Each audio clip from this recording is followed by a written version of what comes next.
Only 15 to 30% of ER negative and triple negative breast cancers express androgen receptors that recognize testosterone in the bloodstream.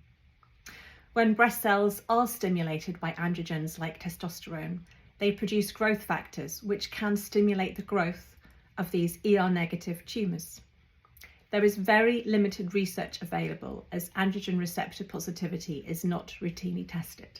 However, the available evidence suggests that women with ER negative or triple negative but androgen receptor positive cancers have worse outcomes than women who are ER positive, androgen receptor positive.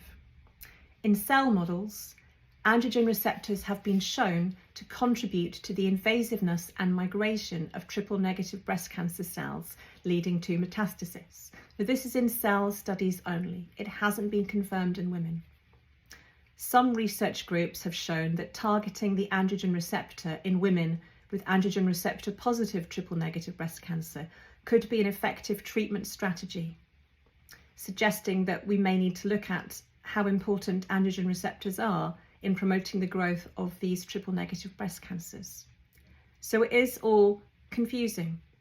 Some ER negative and triple negative breast cancers will also express androgen receptors.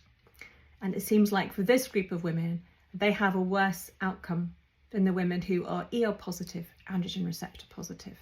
Now, we don't know what this means for any woman out there with their individual cancer because we don't routinely test for it.